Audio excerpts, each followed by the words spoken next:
Welcome back to The Deal. On today's episode, Erika Ayers Badan. She's now the CEO of Food52. You knew her in her previous job as CEO of Barstool Sports. I did, and she's a master at turning around companies.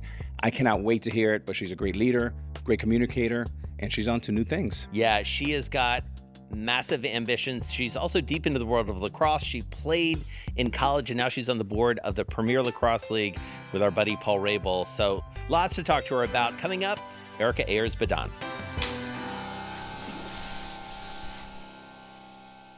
All right, my man, Erika Ayers Badan is here with us. You guys are old buddies, so I gotta turn this over to you. You gotta lead this one. This is strange, so thank you, Jason. So Erika, we're so excited to have you. Obviously, we worked together a little bit with Barstool. Mm-hmm. I saw you firsthand how wonderful you led with the conviction and really how much success they had under your leadership, and the growth was incredible. Now you're at Food52. It feels like a big pivot. What is the through line for you? It's a great question. So thank you for having me. I sold Barstool twice in 2023. So we sold it to Penn National, and then we bought it back for Dave Portnoy for $1. And we're going to talk about that. Yeah, I'm sure. Come September 2023, I was like, I've done everything I came to do here. Like I couldn't have dreamed that we would have had 2 exits in a year, that the company would be back with Dave.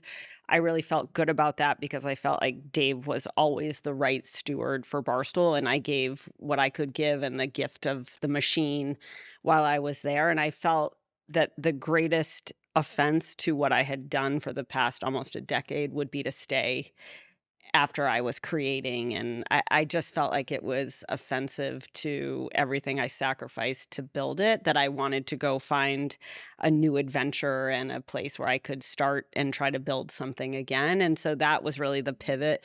I also felt like I had marketed to 18 to 24-year-old men for, the better part of a decade. And I was like, I know how to do this. I was finding that I wasn't crazy stimulated by it. And I was writing a book at the time, and the last section of the book is, do you stay or do you go? And the point where you go is when things stop scaring you. And I felt that moving into the women's space and moving into home and lifestyle and manufacturing was sufficiently scary. And so I made the pivot. And I've never asked you this. How do you get an opportunity like Barstool? Does a headhunter call and say, Erika, I have a wild idea? How does that work? No. So it was actually funny. So when it was very random. It was by accident. So I was in Los Angeles and I worked in music. I had a startup in the music space trying to build really fan platforms around music artists. And we were raising money, and we went to go see the Chernin Group. And I walked into the meeting, and the Chernin Group were like, oh, hey, we just put money to this company you've never heard of. And I was like, well, what's the company? And they said, oh, it's Barstool Sports. And I pulled up my phone, and I was like, I lived in Boston when Dave started Barstool. Boy. I used to get, I'd be hungover on the T, and I would read the paper, and I have the app, and I'm like, here's everything that's right with it. Here's everything that's wrong with it.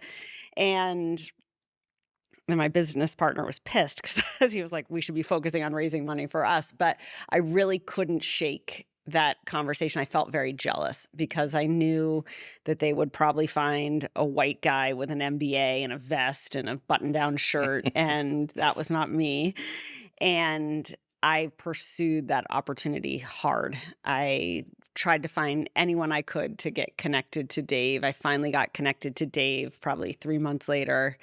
We met in a coffee shop in the West Village, and I pretty much was working for Barstool since that moment. But it didn't come, it was actually very interesting because they had interviewed, I think, probably 70-ish guys, 70, 75 guys or men for the job. And you could tell the recruiter was irritated by the time I showed up because the recruiter had done his part, with showing candidates. He's like, I've delivered these bros. Like 100%. And this chick walks in. And so that's how I got it. Wow. Did you have any idea what you were in for? No. You said something interesting a minute ago that I love, which is the gift of the machine. Mm-hmm. Was that what was in your mind, that that's what it needed? Because it was it was less than $5 million, right? Oh, it was less than $5 million. It was probably 14 people. They were based in Boston. Like, it was when I remember my first summer there was no office. I worked in hotel lobbies and coffee shops while Dave and I built the office, opened the office. We weren't sure who was on payroll. So speaking of that, you go from under 15 people, Hmm. employees, you go from the sub 5 million in Yep, revenue. You probably don't even have a P&L. Um, barely. Yep. by the time you leave, you go from that to about $250 million of top line revenue. What were some of those drivers, the main drivers? Yeah, I mean, I think the quote unquote machine was what we were really good at is one is finding new platforms at the time of emergence. So podcasting was just starting to emerge around 2016, 2015, 14 to 16. And most of the big broadcasters weren't in it deeply because there was no money there. And we had no money, and the cost of production for a podcast was very low.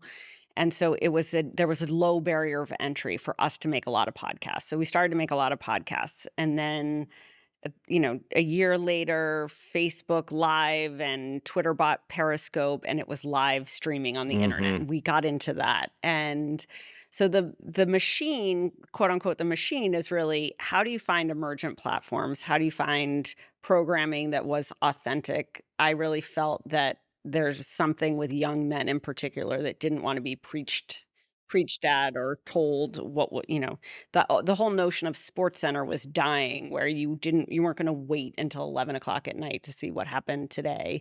You wanted the score and you wanted the opinion in the same conversation, in the same context. And what we built was the ability to clip that, post that, promote that, circulate it, and monetize it. Well, and you also discovered this notion of creators at the core, right? Portnoy, and we'll talk a bit about him, I'm sure, at the center of that, but you also said about finding people, not just you found people and married them to platforms. Is that a Yes, fair? we found people, and Dave is really gifted at this, is the Dave, Gaz, like the core Barstool guys have a very good eye for talent. And we were at a point where, it's kind of pre the capital I influencer world that we live in now. But the alchemy of weirdos from, somebody's railing about New Jersey Transit, and next thing you know, you have Frank the Tank, and you're putting Frank the Tank next to an Alex Rodriguez or Deion Sanders, and it's just weird. And so that was very captivating. Alex is like, confirmed. Yes. Yes. Yes. So we did a good job of discovering talent, and then we did a good job of setting a social norm inside the company of a high degree of productivity and a high volume of output. And we had a lot of at-bats. So because we had so many at-bats, it was easier for us to get a hit. So you had some at bats. What was your impression?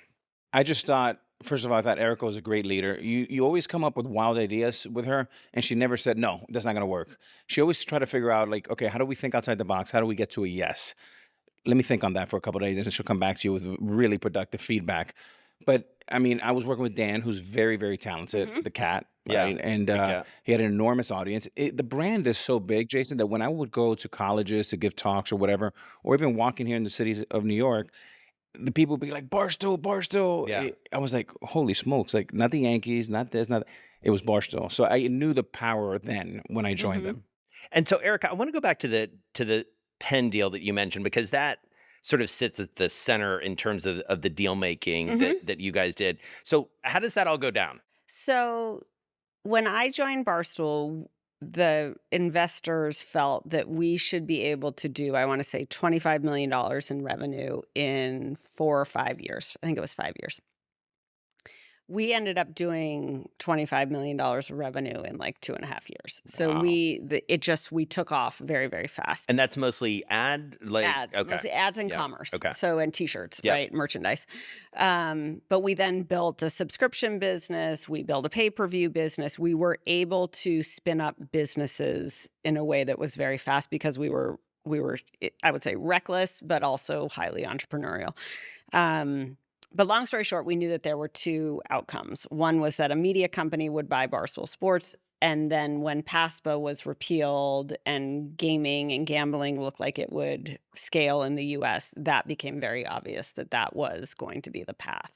And so This was the Supreme Court decision that basically allowed for states to Yes. regulate sports betting on a market by market Right. basis. And prior to that, it was illegal across the country. I had always built the business to have optionality for either path. And it's kind of interesting, like the Fox, Dave was on Fox in September, and then the Good Morning Barstool show launched. Like that was actually probably the right outcome for Barstool Mhm. Sports, is to find a media home Mhm. because the company has intrinsic media DNA. Penn came along. Penn needed a brand. They had a large regional casino footprint. They had infrastructure, and they had a lot of licenses. They had all the state licenses, or most of the state licenses at the time. And so in that regard, we were a really, really good match versus a DraftKings or a FanDuel or an MGM. Those were companies we had worked for before. Those were companies we had supplied a lot of audience to. And the way I built to that, or we built to that, is in year one, we had 5 gambling partners. And in year 2, we had 2 gambling partners. And in year 3, we had 1. So I tried to create more and more competition and a king-making of who our partner was. Oh. And then by the time Penn came along, we had a very, very good case study and a very high volume of proof points of our ability to transact and our ability to drive customers for someone else. I think a lot of times in acquisitions, what the acquiree forgets about is that the acquirer wants customers, and Right. you are a conduit to either acquiring, keeping, or upselling those customers. And we were very cognizant of that. Yeah, it seemed, and Jason and I were talking offline, like a dream. And I remember at the time, what a brilliant idea. You have the regional footprint with Vegas, and you have the bricks and mortar, Mhm. and you guys have, With the what feeds brand the and the brand and the youth. gambling. And Yeah. also, Penn wasn't cool. You guys made it cool, and you Totally. made it relevant. When you trade on something like that, educate us a little bit. Is it more top line? Is it a multiple of EBITDA, or just, how does that work? So we were a multiple of EBITDA. So we were lucky in that we had good EBITDA in the business. Most of it we reinvested for growth. We were also looked at on a multiple because we had a very healthy and growing ad business, and we were growing thousands of percents or hundreds of percents on an annual basis, really on every dimension. So if it was ad revenue, if it was audience growth, if it's downloads on podcasts, we were trading up and exponentially up year over year. Now there was a discount because the brand was controversial, and there was like, well, what about Barstool? What about? So there was a discount to that, and the partnership. That in good ways and bad ways. Dave and I never set foot in a Penn casino before we did the partnership, and I think we didn't know in some ways what we didn't know going into it. I think we brought a tremendous amount of value to Penn. You saw it in the stock price pop. You saw it in the audience. You saw it in the establishment of the brand. Ultimately wasn't a fit. When did you know it wasn't working? It was hard. It just was really From the beginning. Yeah, like from the jump. Like it, in fairness to Penn, they had state and government controlled licenses. Like if your business is predicated on a government license, like you can't mess that up. Like you just think differently, you act differently. So that was really hard for us because we were more successful and most fulfilled the most audience we were getting. Right. The more audience we got, the more eyeballs we got, the more people talked about Barstool, the more people looked at us or talked about us, the better off we were. Penn was like, could you guys just be quiet? Yeah. People stop talking to you, which was so antithetical to how Yes. the company was built. The second piece of it was Penn was really a cash-driven business, right? So they collected, they were collecting coins in casinos, right? And when you collect the cash every night and you count it, you have a high degree of predictability and you have a high degree of certainty around what your revenue is on a day-to-day basis. In the media business, as you all know, like it doesn't work that way. Right. So I felt personally I was spending a lot of time of predicting what the revenue 1 month from now was going to look like on any given Wednesday. And it just was two really different beasts. If you have a mulligan and in hindsight, Penn never happened, Yeah. knowing what you know now, going back, what would be the ideal, maybe one or two companies that would be the ideal buyer? Yeah, I think, I'm so grateful that Penn did happen. It changed everyone's life. It freed Barstool up to go back to being privately owned. It gave, a huge reward to the investor. Like it was a win for, most everyone in that equation. I think Fox is probably the right home for Barstool. Like always was the right one, to be honest with you. There was a hot minute we thought it was ESPN. Obviously that wasn't going to be ESPN after we had, our 1 a.m. disastrous one episode TV show. But I think Fox was right. I think DraftKings or FanDuel would have been probably a better fit with similar challenges to Penn. But I really do think from a media perspective, it would have been Fox. Yeah. And so, you mentioned this a minute ago, the notion of being out there, the notion of being loud, even the notion of controversy to some extent was a feature, not a bug. When it came to Barstool. That must have presented challenges for you as Definitely a CEO. How do you deal with that as a manager? You get very thick skin, and Barstool, we were not in crisis, but we created crisis for other people in our business dealings, which was challenging. That was tiring. It was trial by fire, which was a really good business experience. Like not much phases me in business at this point because we had so much happen. Barstool years are like dog years. So there was a lot that happened in that, but it was also media is a really interesting business. And I mean, to take it to the obvious point, like there's controversy and then there's like Dave Portnoy controversy, and obviously he's like next level. Right. He's been accused of things that he's denied. Like how do you take that on as a CEO? Every day, everyone at Barstool starts with a blank page.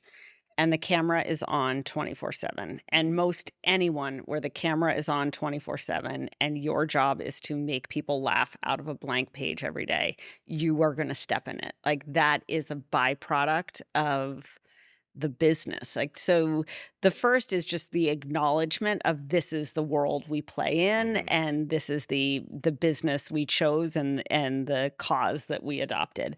I think on the Dave piece of it, like I really loved working with Dave. Dave is truly brilliant. He's a brilliant business person. He has incredible instinct. He is very decisive. He also is confident enough to know what he doesn't know. And I worked for him with him for almost a decade, and I trusted him. Like I truly trusted him on every level. And when things got tough and stuff was, thrown at him, we talked a lot about it, and it's intimate and it's personal and it's just, things people don't necessarily want to know about one another. But I also felt like he was super forthright with me. And I think he also is super forthright with his audience, and there's people who like that and there's people who don't like that. But I felt like I had really partnered with a quality person that I was going to ride or die with in that. And so, one of the things that I think we're both fascinated by is, and I've been listening to your podcast work, which is really good, in part because, when you walked in, I felt like I knew you because it is a very authentic, it feels like representation of yourself. Is that just how you've always been, or is your professional experience, has it made you that way, that you are transparent and open and like very comfortable with real talk? Oh no, I think I've always been like that. I mean, I grew up in a locker room, so it's, I think you're just like that. College athlete. When you're in a locker room. And I love to work. So a locker room, Alex, is where like athletes get them. Thank you. Really? He's like, I had my own. I think I've always been very curious and I've always had a lot of energy, and I think Barstool made me more public than I would have ever been. I would not have gotten to this place on my own, I don't think. But I do feel that there is really a lack of management talent. There's a lack of authenticity. There's a lack of care for younger people at work and passion around being great at work. I think COVID kind of killed the management. It killed management. Like you Mm. stopped getting Mm. feedback, you stopped meeting with people one on one, you stopped learning in the hallways. And, I really believe that work is an apprenticeship. Anything I learned is because I apprenticed under great people. And to have a concept where I can talk about work, share work, laugh at work, ridicule and push people and confront things at work, I think is healthy. Mm. So, Erica, Jason and I were talking a little bit a couple weeks ago about managing talent. Hmm. And you've had some tremendous talent come through Barstool. I mean, from Deion Sanders to Alex Cooper, Yep. Pat McAfee, and obviously Dan, Kat. Yep. If you had a do-over, is there anyone that you wish you could have kept if you thought a little bit more proactively, or is this the nature of doing business and people just have to move on in the next? It's so funny because I think Dave and I always used to talk about it like an athlete contract, right? Where you get a rookie and the rookie contract might not be great. Maybe it is great in rare air and a few exceptions, but you get your first contract or your first gig if you're a regular person, and it's all about how you perform in that first term. And we were very good about ripping contracts up and creating new ones. And you saw that progression with Alex Cooper in particular, because that was very public. But I don't know that there's anyone who got away. There were a lot of talent I'm glad we missed on, to be honest with you. Like, I'm more grateful for the people we passed on. Ah. I also think, it's funny, I deal with this now at work. When a talent leaves, there's a feeling, I think, of failure, of like, oh, they got away or we shouldn't let them go. But it's really like, hey, they just graduated to something Right. bigger. And this place, we were very comfortable with Barstool being a springboard to go do other things. I think the world has changed, where when you're out on your own in the cold versus you're in a stable where there's constant promotion and cross promotion and instigation, is very hard to make Well, it that's on your very own. much like sports. I mean, contracts are Yes. up, they get expensive. The other part that you guys did really well is you had a great farm system and you had Hmm. great scouting, whether that came from 100%. you and Yeah, there's Dave. always a new crop. There's always a new Yeah. crop. And so how do you translate that? Because as I understand it, I want you to, bring us and our audience up to speed on what you're doing at Food 52, because clearly talent Hmm. talent and content are clearly at the center of Hmm. that. So what are the lessons you take? How do you approach that talent? It's food talent, Yep. essentially, rather than sports. So what's the playbook there? Talent is succession, right? So it's, how do you think about who's at the top of their game now and how do you feed the next generation of that? And that could be if you're an accountant or an FP&A guy, or you're a media person, or you work in advertising, or you work in manufacturing, whatever, it doesn't matter, you work in content. I really think about it that you've got to give talent every possible piece of ammunition you have. You have to offer something to them in the power of the parent brand. I think a lot of times, you read about this with Unwell and the Alex Earl versus the Alex Cooper of it all. It's like, what is Unwell offering to other talent outside of Alex Cooper in Unwell? Like, that's a big question. What's the value proposition? Why is someone part of this network versus another network? I think media people and media networks miss that. But so long as you give talent freedom, you have their back when they mess up, because if you're in the public eye and you're making content on a daily basis, you're going to mess up. And then 3 is the money shows up. Then you can play. Yeah. But you always need to be thinking about who's the future, who's the next generation. How do you start? Competition is so healthy. I mean, you see this in sports, like competition, whether you're in a test kitchen at Food 52 or you're a fellowship of creators in my world at Home and Life and Food, or you're part of Barstool, is a great thing. So you mentioned that you ran into the Barstool opportunity by raising capital, Mm-hmm. and then it shifted to something Mm-hmm. else. So I'm going to do a little role play with you. Yeah. My friend Jason here, he's a CIO. He runs a family office, and love this game. he has a lot of cash, Okay. and he's looking to invest. Can you Okay. give him a pitch on why he should invest and what exactly is Food52? Oh, absolutely. So Food52 started around the same time as Glossier, and the whole era of the blog turns into a little shop, and the shop turns into a product, and the product turns into a movement, right? And Food52 did this in the subject of table and home and food, really, food as the center of a well-lived life. What then happened is Food52 started curating incredible products from all sorts of artisans all around the world and had a very particular aesthetic and a very elevated aesthetic, but also for the first time had a real vision for home cooks versus chefs or restaurateurs or professionals. It was really about serving the at-home cook. Food media has exploded since that time. And what I really believe is that there's a couple things that make Food52 worthy of investments. If you want to give me money, I'll take it. He's got a lot of it. Yeah, that's great. I love I mean, that. clearly. But essentially, when you think about home and you think about food and you think about table or decor or lighting or textiles or furniture, it doesn't matter. The internet eats the middleman, right? And so you're going to have the Amazons of the world or maybe a Target of the world, and you'd have a Crate and Barrel or a Pottery Barn. And then you're going to have things that are very boutique and bespoke.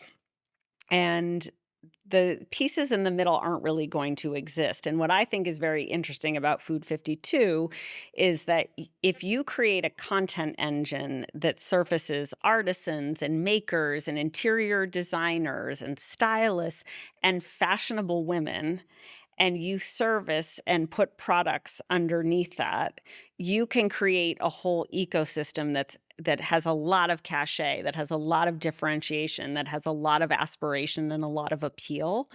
And you can do so in a way that you're not dependent on Facebook and you're not dependent on Google, that you're creating an ongoing conversation with people. So, like, I'll give you an example. I created this thing called Work Like a Girl. I was at Barstool. Everyone was accusing Barstool of being misogynistic. So I was like, you know what? Like, that. I'm going to make t-shirts that say work like a girl. And that became my brand. And then last summer, I was like, you know what? I'm going to create this into a Slack group. We now have thousands of women who are giving each other advice all day long about getting a job, managing in your job, finding a new job, HR questions, management questions, AI questions, you name it. It's a hive. And you can surface all sorts of products into that because we're in an ongoing conversation. That's professional women. You could see the same thing with stay-at-home moms. You could see the same thing with interior designers.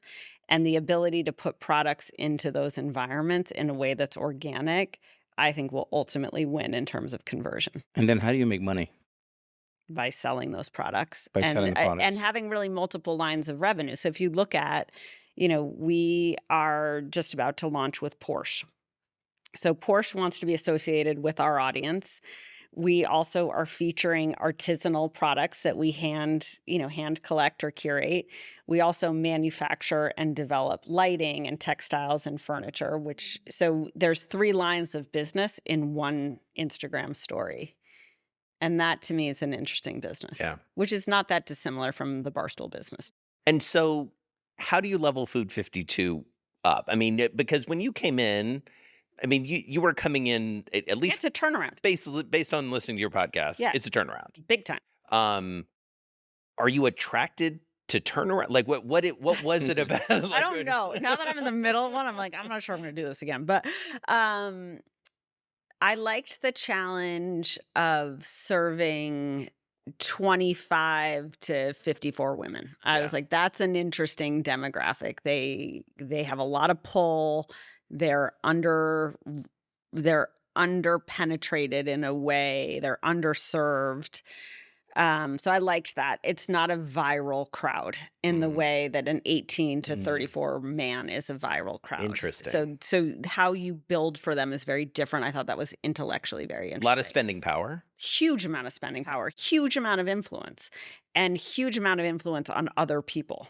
You look at youth sports, it's the moms. You look at what's happening in the home, it's the moms. You look at a family's finances, it's typically the mom.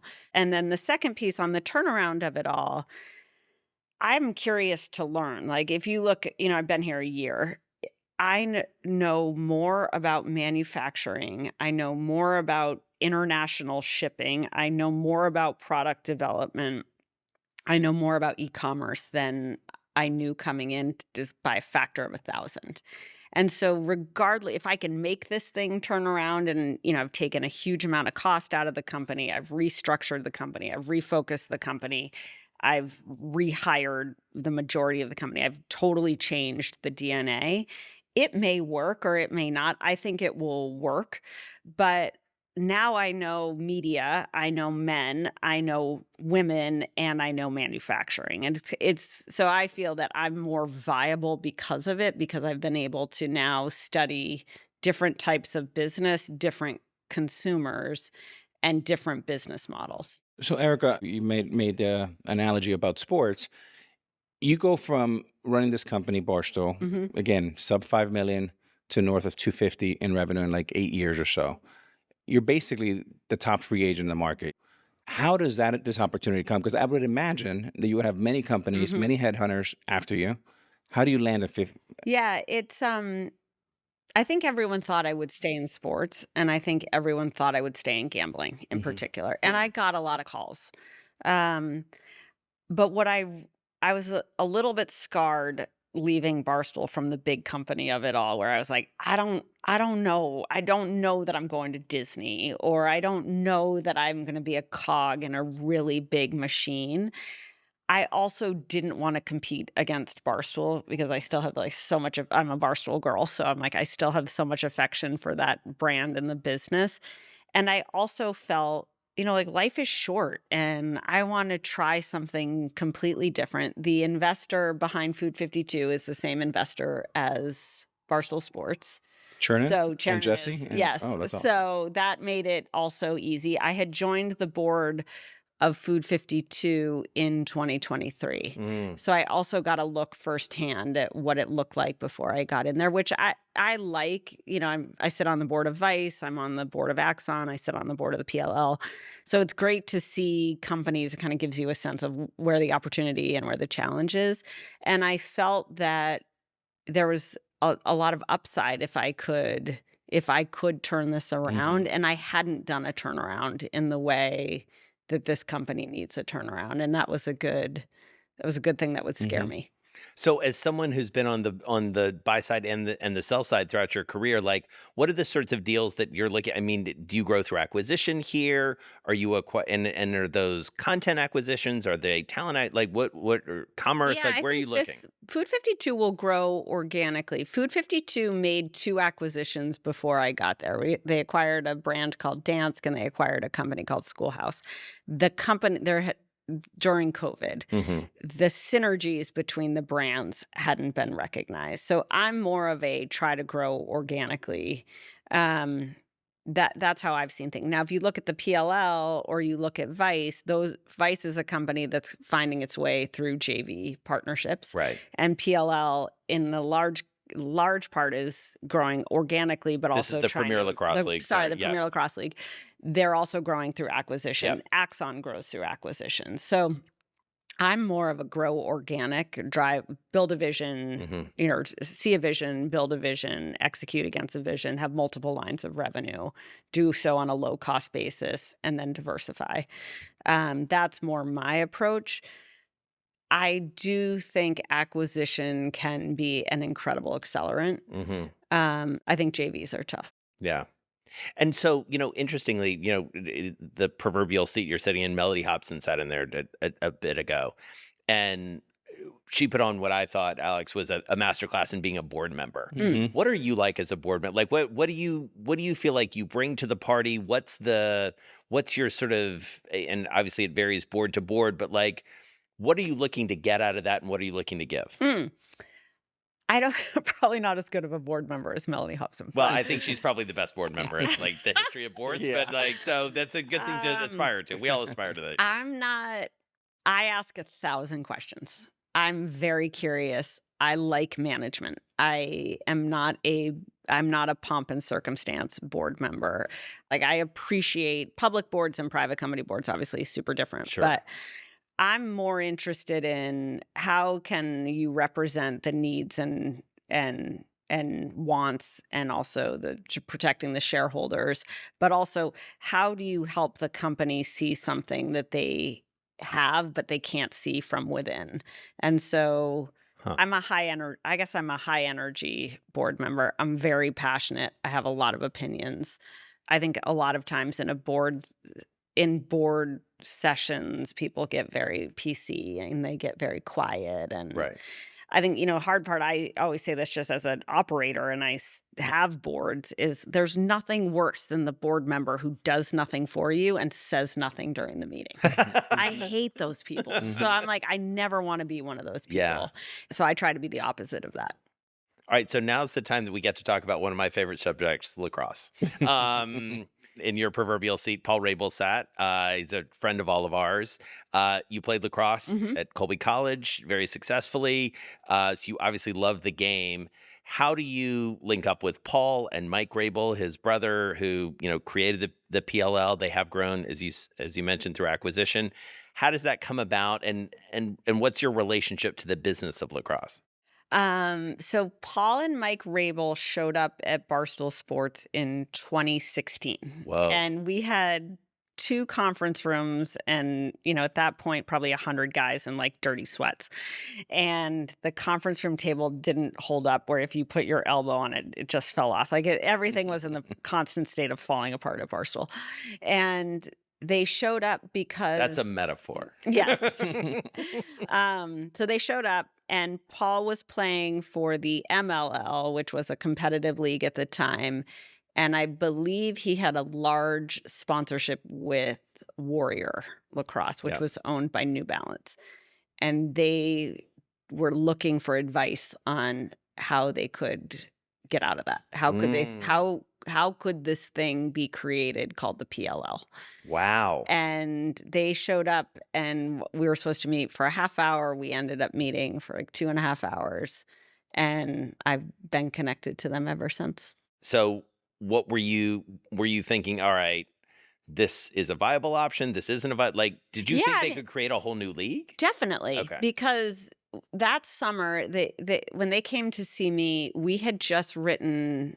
Jordy, one of the Barstool guys, had just written a blog on the conditions of the MLL players, which were pretty embarrassing. My God. It was one pizza to be shared across 30 guys. They were making like negative $50 every They were game. literally like going home with fans and like sleeping on their couches. I mean, it was awful. so bad. It was awful. And Paul was the first $1 million player. Right. And he had this big lucrative contract, but the big lucrative contract was tied to the league. And so I thought it was an interesting problem to solve, which is he had a bird in hand, which was a big sponsorship. The first time anyone in that sport had been recognized at that financial level. And he wanted to give it up to start something new. And I thought it was very brave. I thought it was ballsy. And I also felt that, Barstool was getting really a firsthand look at sports because we were doing so much, this was early days for Barstool, not early Barstool, but early in my time at Barstool. Yeah. And we were seeing, hockey is kind of lagging. Hockey is a very insular media culture around it. Football was starting to rage, not the way it is now, but in a way that was big. Baseball was, a little sleepy. And I really felt that when I looked at the energy, you're a great example of this. The amount of money, time, and effort people will spend on their kids in lacrosse is bananas. Yes, bonkers. Bananas. Yeah. So I'm like, there's an opportunity there. Yeah. Yeah. And they've been chasing it. I mean, it is amazing. We've talked about this in the context of lacrosse. I mean, it really is like A-Rod being like, you know what? I think there's a better baseball league that I can. And you just be like, this Major League Baseball. Crazy. I mean, it's crazy to think about. Banana Savanas. What? I love the Savannah Bananas. Yeah, exactly. Really cool. But you had a lot of those ideas. I mean, that baseball should. I mean, when we were working together, baseball should be more entertaining. You've got to commingle the entertainment and the game. Like it's. And they've done that. They have. They've done it. Like they have. And we talked about youth sports a lot on this podcast, and is a $40 billion Oh, it's a huge opportunity, and it's business. so fragmented. Yep. And I always go to like, how do we also make sure that like my mom who couldn't afford, Yep. big ticket items, how do we grow the sport but also make it affordable for all? 100%. I think that's going to be the rub. We have to make it because we don't That's want to gonna be the lose great players Yeah. to other sport because they can't afford it. That's just not 100%. good enough. And so how do you grow again, asking for a friend, how do you grow lacrosse? I think you have to go to the youth. Yeah. You need more kids preferring lacrosse. Lacrosse is low barrier of entry sport. If you look at street lacrosse in Harlem, like perfect example. Yeah. Like it's not, if you can pick up a basketball, you can pick up a lacrosse stick and ball. Like it shouldn't Yeah. be cost prohibitive. There's also been an expansion into, there's now the WLL, Yep. the women's league. I would imagine as a former, I'm passionate about the women's league. Yeah. And the women's lacrosse, the coolest thing about the WLL is they will be bigger stars than the men. really, Mhm. why? Yes. Because they get it. They want it. They are captivating on camera. Mm. Charlotte North and what she does for young girls playing lacrosse is epic. And they're also new. And this is my thing for which I've been saying to Paul and Mike forever. This is what I'm like on the board is like, who is your Dennis Rodman? Yeah. Like, who's the jerk? Who's creating controversy? It's the same conversation with WNBA. Like, the more players showing color off the court Yeah. in a way that's real and relatable and impassioned, the better off the sport's going to be. Well, I mean, to the point of they get it. I mean, you've seen this through the links. Mhm. We've seen it in college sports, Mhm. especially. You think about women's college basketball and the stars that, Yeah. not just Caitlin, but Paige Beckers when she was at UConn, Absolutely. Juju Watkins at USC. I mean, these are stars in part because they have cultivated Yeah. that in a much more methodical Yeah. and serious As way. a job. Right. They just see Yeah. they see the potential there. 100%. Now, going back to Food 52, I'm curious, where do you see this in the next 3 to 5 years in a perfect world? Because we in a talked about perfect Barstool. world, totally. I think in a perfect world, Food52 finds a home inside of a bigger company and it brings the engine to bear. Yeah. And that may be something that should happen in 7 years and, or it happens in 3 years or, but I think it should be part of something bigger. And potentially, not to give any secrets away, but what type of company you think? Could be a retail company that's looking for product differentiation Mhm. or is looking for category expansion or is looking for a new customer set. Or you could see, more and more media companies are looking for food and home and life content. And so they're also looking for diverse Right. lines of revenue and they're looking to expand e-commerce beyond affiliate. So I kind of see those two paths as opportunities for this company. So I have no doubt you're going to crush it in the next 3, 5, 7 years with Food 52. I always wonder this. You're very young. Yeah, you have a lot of experience. Is there a dream job out there 5, 7 years from now that's out there that you kind of think about a little bit, but you haven't leaned into it yet? Is there one job? Oh, I think I'm going to be like a college professor. Oh, Really? Yep. I think I would teach business or I would teach marketing. Yeah. I'm passionate about Work Like a Girl. I could see doing Work Like a Girl for a long time. I think, I was in the Middle East last winter for a Sportico conference. And it was fascinating to me. It was all men. It was very well done. And I'm like, God, if you could just create a conference for women around culture and home and lifestyle, Mm. I'm interested. That's a business I would build after Yeah. this for sure. So I'm interested in that. So one of the things that strikes me as we start to wrap up, and we've got rapid fire questions coming at you in a second, but this notion that it feels like your brand, again, listening to your podcast, even listening to this conversation, like you're about real talk. I mean, the title of your book, I want to make sure I get this right. Nobody cares about your career, why failure is good, the great ones play hurt, and other hard truths. Like, this is who you are. Give us some hard truths that you've learned. I mean, failure. It's all failure.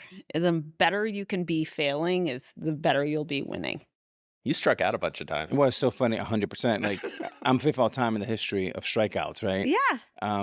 it's cool that Reggie Jackson, my buddy's number one, but there's 4 people in the history of mankind that have struck out more.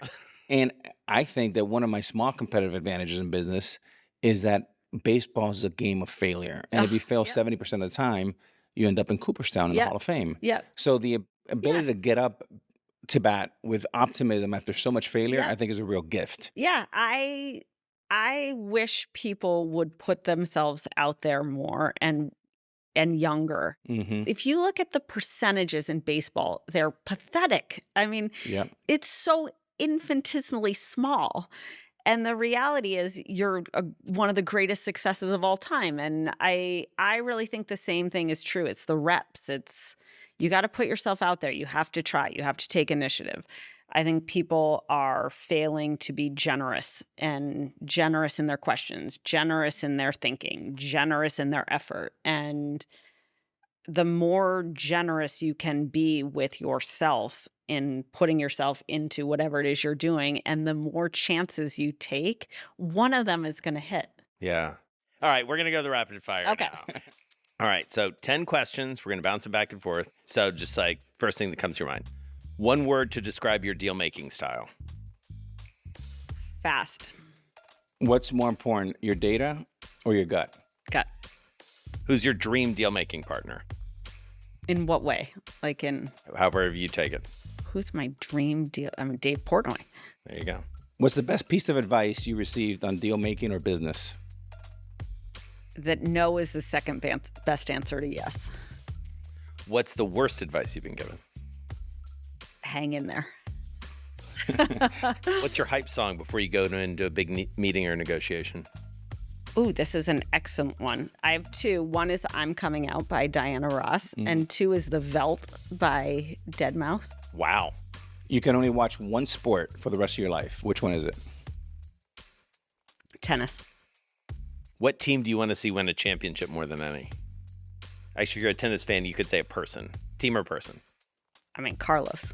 Love Carlos. Carlos Alcaraz. Yeah. Carlitos. I mean, he's won a lot, but yeah, we love Carlitos. he's so great. You're obviously now running a food company. If you had your last meal, what would that meal be? Oh, that'd be like New Haven pizza and blueberries. Ooh, I got to try that. All right. Erika, Thank you. Really, really good to spend some time with you. Thank That you was so fun. much. Thank you.